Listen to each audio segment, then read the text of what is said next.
कश्मीर की कहानी हजारों साल पुरानी है। ये कहानी उन पहाड़ों में लिखी है जो इसे घेरे हुए हैं। हम तारीखों और राजवंशों से नहीं, बल्कि एक कहानी से शुरू करते हैं। कहानी है एक विशाल झील सतीसर, जिसने कभी पूरी घाटी को डुबो दिया था। कहते हैं ऋषि कश्यप ने अपने त्रिशूल से पहाड़ों को चीर दिया, पानी निकल गया और एक स्वर्ग दिखाई दिया। ये कहानी नीलमत पुराण, हमारे प्राचीन ग्रंथ में लिखी है। इस तरह कश्मीर का जन्म पानी से हुआ, देवताओं का आशीर्वाद मिला। इन प्राचीन काल से वेदों की गूंज घाटी में गूंजती रही। ऋषियों ने इसके शांत जंगलों में ध्यान लगाया। उनका ज्ञान कश्मीर की आत्मा में समा गया। ये एक ऐसी धरती थी जहां ज्ञान का सम्मान था। महान सम्राट अशोक, बौद्ध धर्म के प्रकाश स्तंभ, ने इस आध्यात्मिक केंद्र को पहचाना। वो 3री शताब्दी ईसा पूर्व में बुद्ध की शिक्षाएं कश्मीर लाए। हरवन और परिहासपुरा जैसे मठ फले फूले, धर्म फैला, घाटी को शांति और ज्ञान के रंगों से रंग दिया। लेकिन कश्मीर की कहानी इसकी नदियों के प्रवाह की तरह हमेशा बदलती रही। बदलाव की हवाएं हिमालय के पार से बहने लगी। फारस और मध्य एशिया से वो अपने साथ एक नया धर्म, इस्लाम, लेकर आई।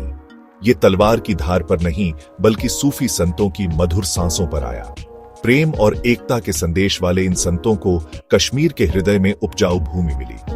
उन्होंने एक ऐसी भाषा बोली जो इस भूमि के प्राचीन ज्ञान के साथ मेल खाती थी। उनके खानकाह, आध्यात्मिक शिक्षा के केंद्र सभी धर्मों के लोगों का स्वागत करते थे।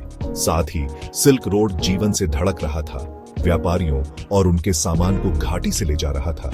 इस्लाम व्यापार के साथ जुड़ गया, धीरे धीरे कश्मीरी समाज के ताने बाने में रच बस गया। 14वीं शताब्दी में राजा रिंचन का धर्म परिवर्तन एक महत्वपूर्ण मोड़ था।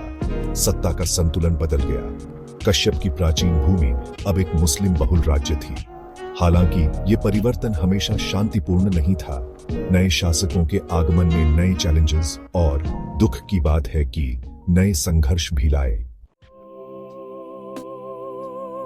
14वीं सदी के अंत और 15वीं सदी की शुरुआत में सुल्तान सिकंदर के शासनकाल ने घाटी पर एक काला साया डाल दिया। उनका युग जबरन धर्म परिवर्तन और विनाश का था।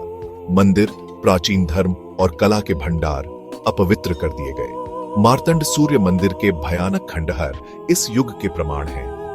गैर मुस्लिमों पर एक कर, जजिया, लगाने से मतभेद और गहरे हो गए। डर ने देश को घेर लिया, जिससे कई कश्मीरी पंडित, प्राचीन वैदिक परंपराओं के संरक्षक, अपनी मातृभूमि से बाहर चले गए। पलायन शुरू हो गया था। कश्मीर की समन्वित भावना, जहां सदियों से धर्मों का सह अस्तित्व था, गहरे घायल हो गई थी। यह काल एक कड़वी याद बना हुआ है जो असहिष्णुता और हिंसा की मानवीय क्षमता की याद दिलाता है।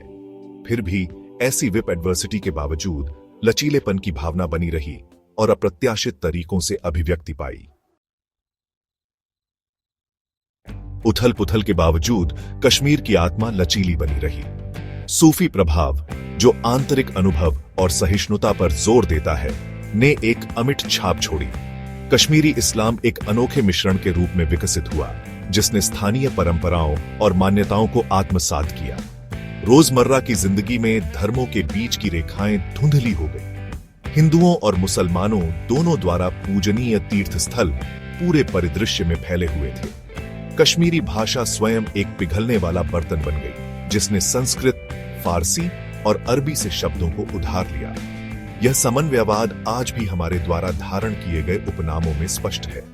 मूल रूप से विद्वान ब्राह्मणों को दर्शाने वाले भट्ट जैसे नाम इस्लाम में परिवर्तित कई लोगों द्वारा अपनाए गए। इसी तरह जमींदारों से जुड़ा एक खिताब, डार, धार्मिक सीमाओं से परे था। ये नाम एक साझा अतीत के जीवंत प्रमाण है, एक याद दिलाते हैं कि हमारी पहचान कई धागों से बुनी गई है। हालांकि 20वीं सदी नए परीक्षण लाएगी जो कश्मीरी समाज के नाजुक ताने बाने को चीर देंगे।